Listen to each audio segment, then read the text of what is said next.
아모리와 바산을 상대로 해서 큰 승리를 거둔 이스라엘 백성들이 이제 모압 평지에 진을 쳤습니다. 그러니까 이 모압 평지에 이스라엘 백성들이 와 있는 것을 보고 이 모압 왕인 발락이라고 하는 친구가 크게 위협을 느꼈습니다. 이미 바산과 아모리를 상대로 전쟁에서 크게 이긴 이스라엘 민족, 여호와를 경외하는 민족, 이 민족이 우리 진영까지 왔다라고 하는 이야기를 들은 거죠. 그래서 당시에 유명한 주술가였던 발람이라고 하는 사람에게 이 발락이 자기의 사신들을 보냈습니다. 보내서 뭐를 요청했는가 하면 이 발람이라고 하는 주술사가 워낙 유명하고 능력이 있었던 모양인 것 같습니다. 그래서 이스라엘 백성들을 저주해라.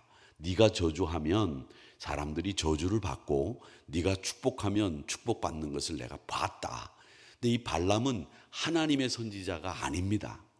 하나님의 말씀을 대언하던 사람이 아니에요. 그런데 워낙 유명하고 워낙 신통방통한 주술사였던 모양입니다. 그래서 그 사람이 마치 하나님의 선지자가 하는 일을 하는 것처럼 사람을 저주하면 저주받고 축복하면 축복을 받는 이런 사람이었는데, 이 발람을 초청을 해서 이제 이스라엘 백성들을 저주해서 모압 평지에 진을 치고 있는 이스라엘 백성들을 부수려고 이기려고 이제 한번 계획을 잡아보자, 이런 생각을 가지고 자기 사신들을 발람에게로 보낸 겁니다. 자, 그렇게 보냈는데 이 발람이라고 하는 사람이 내가 하나님이라고 하는 이스라엘 민족이 섬기는 신에게 가서 물어보겠다, 내가 이 일이 맞는지. 그래서 하나님 앞에 물어본 거예요. 그랬는데 하나님이 하나님의 선지자가 아니고도 주술사임에도 불구하고 하나님의 뜻을 그에게 보여주셨습니다. 그래서 발람이 발락에게는 안 간다. 이 백성들은 내가 저주해서 될 백성들이 아니고 하나님의 복을 받은 백성들이기 때문에 나는 안 가니까 니네들이 알아서 해라. 그리고 손을 띈다라고 하는 이야기가 우리가 읽은 22장 1절에서부터 14절까지의 내용입니다. 그래서 이 발람이라고 하는 이방 주술사조차도 하나님의 거룩함과 하나님의 능력 있음을 깨닫고 그것을 발락에게 보여주고 모압 귀족들에게 보여주었다라는 이야기가 오늘 이야기입니다. 이 백성들이 이제 길고 긴 광야 여정을 이제 마쳐가는 즈음입니다. 이제 가데스 바네아를 거쳐서 모압이라고 하는 곳은 이스라엘 오른쪽에 있는 지역이 모압, 에돔, 요단 이런 쪽인데, 이제 요단강을 건너서 가나안을 들어가는, 여러분들이 보실 때는 이스라엘이 이렇게 있다고 하면 이렇게 들어가야 되는 이런 상황에 여기가 에돔, 모압, 요단 이런 지역들이 쭉 있어서 이렇게 남북으로 있는 요단강을 건너서 이스라엘을 들어가면 되는 거죠. 모세가 죽은 느보산이라고 하는 것도 이 요단 쪽에 있어서 이쪽에서 이스라엘을 이렇게 본 겁니다. 이렇게 보면서 이 모세가 세상을 떠난 거죠. 그렇게 이 모압, 에돔, 요단 지역에 와서 진을 치고 있는데, 이 모압 왕이 보니까 이 진을 치고 우리를 그냥 둘 것 같지가 않거든요. 근데 극심한 두려움에 사로잡히게 됩니다. 그래서 그가 극심한 두려움에 사로잡히게 된 이유를 2절과 3절에서는 이야기하고 있는데, 뭐라고 얘기하느냐면 이스라엘이 아모리 사람들을 어떻게 정복했는지를 그가 똑똑히 봤기 때문에 두려움에 휩싸이게 됐다라고 성경은 우리에게 말씀하시고 있습니다. 그래서 아모리인을 정복한 방법을 알고 있기 때문에 이 모압 사람들이, 이 발락을 비롯한 모든 사람들이 두려움에 미디안 장로들과 함께 이스라엘을 쳐부술 방법을 모의하게 되는 겁니다. 그러다가 유명한 주술사인 발람을 불러가지고 이스라엘을 저주하기로 결정한다는 이야기가 5절과 6절에 나오는 말씀입니다. 이 말씀을 보면서 우리가 느끼는 여러 가지 감정 중에서 이 두려움이라고 하는 것이 얼마나 인간을 무력하게 만드는가라는 것을 보게 되는 겁니다. 여러분, 그래서 믿음의 사람들에게 있어서 없어야 될 가장 먼저 해결해야 될 문제가 뭐냐면 이 두려움이라고 하는 감정입니다. 죽음 앞에 두려움, 병 앞에 두려움, 관계의 깨짐으로 두려움, 하나님으로부터 버림받았다라고 하는 두려움, 여러 가지 두려움들이 우리 인간의 마음 속에는 생깁니다. 그런데 우리 믿음의 사람들에게 있어서 제일 먼저 우리 주님이 부활하시고 난 뒤에 뭐라고 말씀하셨습니까? 평안하냐? 제자들에게 그렇게 말씀하신 것처럼 우리 믿음을 가지고 있는 사람들에게 있어서 제일 먼저 해결해야 될 감정은 바로 두려움이라고 하는 감정입니다. 그래서 겉으로 드러난 상황만 볼 것이 아니라 그 내면에 있는 상황들을 보면서 하나님을 의지하는 사람들에게 있어서는 이 두려움이 생길 여지가 없습니다. 그래서 하나님이 계시다, 하나님이 우리를 붙잡고 계시다라고 하는 이런 믿음을 가지고, 확신을 가지고 이 두려움 앞에서 벗어나고 자유함을 얻는 여러분들 되시기를 주님의 이름으로 축복합니다. 한 치 앞도 내다볼 수 없는 현실 앞에서, 막막함 앞에서 두려움을 느끼게 됩니다. 그렇기 때문에 늘 많은 목사님들이 그렇게 얘기하셨죠. 우리가 문제를 보는 것보다 하나님을, 문제보다 더 크신 하나님을 볼 수 있어야 됩니다 라고 하는 이 분명하고도 확실한 말씀을 꼭 붙잡으시기를 바랍니다. 이 발락이라고 하는 친구는 모압 왕이면서도 두려움 때문에 엉뚱한 해결책을 구한 겁니다. 이스라엘과 화친을 하거나 이스라엘이 이 모압 땅에 사는 것이 아니라 이스라엘이 자기 약속받은 가나안 땅으로 가는 것을 만약에 그가 알았다고 한다면 그냥 하나님의 택한 백성들이기 때문에 우리 땅을 지나가게 하고, 그리고 그들이 이스라엘 가나안 땅에 가서 편히 살 수 있도록 하고 사이좋게 지내면서 이스라엘이 섬기는 만왕 왕이신 여호와 하나님을 섬기면 그만이지 않습니까? 그런데 괜한 두려움에 사로잡혀서 이 사람들이 우리를 치면 어떡하나, 이 사람들이 우리를 죽이면 어떡하나, 이런 두려움 때문에 엉뚱한 해결을 하려는 방법을 강구하는데, 그 엉뚱한 해결 방법이 뭐냐면 주술사를 이용해서 해결하려고 하는, 그리고 그 주술사를 통해서, 저주를 통해서 해결하려고 하는 이런 생각들을 가지고 있었다라고 하는 거죠. 우리가 뭐 정치하시는 분들이 무슨 법사를 데려다가 물어보고 뭐 이랬다는 이야기들이 들립니다. 그런 이야기들이 들릴 때 목사가 생각하는 것은 이 발락과 발람을 생각하는 거예요. 야, 이 발락이 두려움에 사로잡혀 가지고 이렇게 이방 주술사인 발람을 불러다가 저주를 해 가지고 자기가 어떻게 해서든지 이 두려움을 해결해 보려고 하는 이런 일들이 있나 보다라는 생각을 하는 거죠. 여러분, 주술이라고 하는 것은 사람을 무지몽매하게 만듭니다. 이건 믿음이 아니에요. 이건 사람을 우매하고 무지하게 만들어서 사람을 엉뚱한 해결책을 강구하게 만드는 아주 가장 나쁜 일입니다. 예전에 저희들이 어렸을 때 교회 다닐 때 나라가 하는 일 중에서 제일 좋았던 일 중에 하나가 뭐냐면, 남산에 올라가 보면 남산 남대문 시장에서 이렇게 그 지금은 없어진 그 힐튼 호텔인가요? 그쪽으로 올라가는 길이 다 점쟁이 집이었어요. 점쟁이 집. 말도 못하게 많았습니다. 거기를 이렇게 내려다보면 온통 점쟁이 집이었어요. 그런데 나라가 그 점쟁이 집을 미신 타파라고 해서 다 없애는 일을 굉장히 열심히 했습니다. 그런데 세상이 바뀌고 난 뒤에는 지금은 뭐라고 하느냐, 그 점을 보는 사람들을 무형문화재를 만들어요. 그래가지고 그 사람들을 물론 그 사람을 무시하라는 얘기가 아니라 무형문화재라 그래가지고 그 미신을 믿는 사람 중에 우상 앞에서 춤추는 거를 무형문화재로 만들어서 그 사람이 죽었네 살았네 신문에 부고까지 실으면서 이 나라가 우상 숭배를 권장하고 있다는 것을 보는 거예요.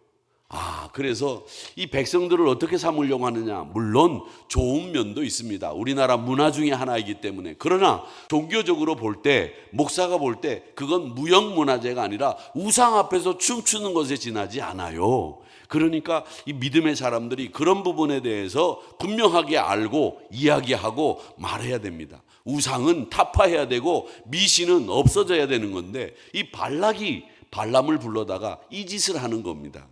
이게 요즘에도 이런 일들이 벌어지고 있다라는 거죠. 영적인 문제를 세상적인 수단이나 극단적인 방법을 통해서 해결하려고 하다 보니까 이런 일들이 벌어지는 겁니다. 여러분 분명히 기억하십시오. 하나님 그분만이, 야훼 하나님만이 우리를 지키시는 분이고 우리에게 능력 주시는 분이고 우리를 붙잡아 주시는 분이라고 하는 분명하고도 확고한 사실을 기억하시기를 축복합니다. 그리고 7절에서부터 14절까지의 말씀은 뭐냐면 이 모압과 미디안 장로들이 이제 발락의 청을 받아가지고 발람에게 찾아갈 때 복채를 들고 갔어요. 복채. 근데 발락이 이 복채를 보냈는데 발람이 뭐라고 그러냐면 야 여기 와서 하루 저녁 자다가 가라 그렇게 얘기를 해요. 유숙하다가 가라 이렇게 얘기하죠. 8절 말씀에 보면 내게 이르시는 대로 여호와께서 내게 이르시는 대로 너희에게 대답하리라. 모압 귀족들이 발람에게서 유숙하니라. 유숙하라 하고 유숙했습니다. 이게 뭐 때문에 유숙하라고 하느냐면 이 복채가 탐이 난 거예요.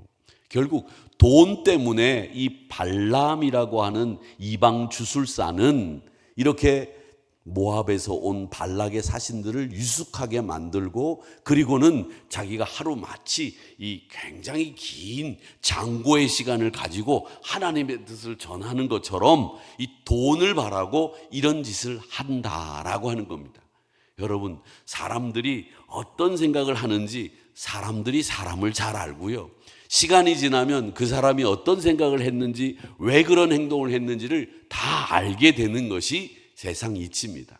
이 발람이라고 하는 사람은 재리 그리고 사람들을 이용해서 영적인 문제로 이용해서 먹고 사는 그야말로 이방 주술사 무당이라고 하는 사람입니다. 쉽게 얘기하면 이런 사람은 결국 자기의 유익을 위해서라면 어떤 짓도 하는 사람이라는 거죠.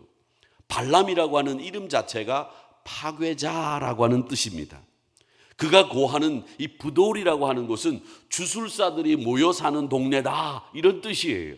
그러니까 얼마나 많은 주술사들이 이 부돌에 모여서 이상한 짓을 했는지 영적인 문제를 해결해 준다 그런 명분 아래 사람들을 이용하고 사람들을 다 요즘 말로 이야기하면 다 끌어내고 사람들을 훑어내는 이런 짓을 했다는 거죠. 예전에 제가 그 무당을 하다가 나중에 목사가 된 분을 모셔다가 신앙 간증을 들은 적이 있는데 무당은 항상 생각하는 게 뭐냐면 이 사람의 핸드백을 톡 털어가지고 한 푼도 없이 돌려보내는 게 무당이 처음부터 끝까지 생각하는 것이라 이렇게 얘기하더라고요. 자기가 그렇게 얘기했어요. 그러니까 이 사람들은 항상 생각하는 것이 뭐냐 하면 이 사람에게서 어떻게 하면 돈을 더 많이 끌어낼 수 있느냐 이것만을 생각하는데 지금 이 발람이라고 하는 부돌에 사는 파괴자의 이름을 가진 이 발람도 이런 생각에 유숙해라 그리고 그 말대로 유숙하면서 다 가지고 온 복채를 긁어내는 이런 모습들을 보게 된다라는 겁니다. 여러분 하나님의 뜻과 말씀 앞에만 순종하시고 어리석은 뜻이나 어리석은 계획 앞에 요동하지 마시기를 바랍니다. 사람들은 그런 얘기들을 많이 해요. 좋은 게 좋은 거라고. 아닙니다. 좋은 게 좋은 게 아니라 하나님의 말씀만 좋습니다. 하나님의 말씀만 따라야 됩니다. 이걸 분명히 하셔야 돼요. 그런데 좋은 게 좋은 거라고 말이죠. 이렇게 얘기를 하면서 이것도 따르고 저것도 따른다는 거죠. 이스라엘 백성들이 바알 섬기고 아세라 목신 섬기면서 하나님 제사하는 거 그쳤습니까? 안 그쳤습니다. 하나님 제사하는 것도 철저히 지켰어요. 그러면서 바알도 섬기고 그러면서 아세라 목신도 섬기고 그러면서 몰록 앞에 자기 자식도 바쳤어요. 이건 뭘 얘기하느냐? 우리가 예배를 드린다고 우리가 하나님 말씀을 읽는다고 우리가 하나님 사람이라고 생각하지만 그러면서 세상 시류에 따라가면 똑같아지는 거예요. 그렇기 때문에 거절할 줄 알아야 되고 끊어내야 될 줄 알아야 되는 것이 우리 믿음의 사람들이 해야 될 일이다 라고 하는 겁니다. 오늘 본문은 주술사 발람을 통해서 또 발락을 비롯해서 이스라엘을 대적하는 사람들이 어리석은 판단과 잘못된 결정을 하는 것을 우리가 보는 겁니다. 그래서 하나님이 친히 이 발람에게 하나님의 뜻을 전하는 겁니다. 야, 이스라엘 백성들 저주받을 사람들 아니야. 이 사람들은 복받을 사람이야. 이렇게 말씀하시면서 발람에게 단단히 이르시는 것을 볼 수 있습니다. 저는 이 모습을 보면서 하나님이 지금도 우리들을 향해서 이런 말씀을 하시고 있다고 생각합니다. 사탄이, 마귀가 여러분을 흔들어 놓으려고 괴계를 부릴 때 하나님이 사탄에게 분명하게 지시합니다. 야, 아무개는, 한우리교회 아무개는 내가 지키고 보호하는 복받은 사람이야. 너 건들지 마. 이렇게 이야기하시는 분이 우리 하나님이신 줄 믿습니다. 그렇게 하나님이 말씀하시는 거예요. 그렇게 발람에게 이야기하셔서 하나님이 이 이스라엘 백성들에게 저주하는 것을 막는 것을 볼 수 있다라는 겁니다. 이사야서 35장 10절 말씀에 보면 말씀 듣고 따르면 슬픔이, 탄식이 달아나고 기쁨과 즐거움이 회복되며 하나님의 뜻을 따라 사는 그 사람에게는 늘 그 말씀을 들을 수 있는 경청하는 귀가 열린다고 했습니다. 하나님의 말씀만 들으십시오. 하나님의 뜻만 좇으십시오. 하나님만 경외하십시오. 이게 발락이 우리에게 주는 교훈 중에 하나입니다. 세상 사람들은 이런 영적인 것까지 다 이용해서 이 믿는 사람들을 흔들어 놓으려고 하는 거예요. 그럴 때마다 우리 믿음의 사람들은 이 영적인 문제에서 하나님의 말씀만 청종하면서 늘 승리해야 되겠다라고 하는 것을 기억하시면서 세상 소리보다 주님의 음성을 들을 때 이 세상이 역전이 되고 두려움이 기쁨이 되고 소망이 되는 역사들이 일어나게 된다라고 하는 것을 이 발람과 발락을 통해서 우리는 배우게 되는 겁니다. 이렇게 엉뚱한 소리를 들어서 괜한 두려움에 사로잡힌 이 모압을 발람의 입을 통해서 분명하게 이스라엘은 복받은 사람이라고 선언하시는 하나님의 음성을 들으시는 여러분 되시고 세상 앞에 하나님을 의지하셔서 항상 담대함으로 승리하는 한 주간이 되시기를 주님의 이름으로 축복합니다. 오늘 말씀 한 곳 읽어보도록 하겠습니다. 12절 말씀을 한번 읽고 우리 같이 기도하도록 하겠습니다. 12절 시작. 하나님이 발람에게 이르시되 너는 그들과 함께 가지도 말고 그 백성을 저주하지도 말라. 그들은 복을 받은 자들이니라. 아멘. 이 말씀이 여러분의 말씀이 되시기를 주님의 이름으로 축복합니다.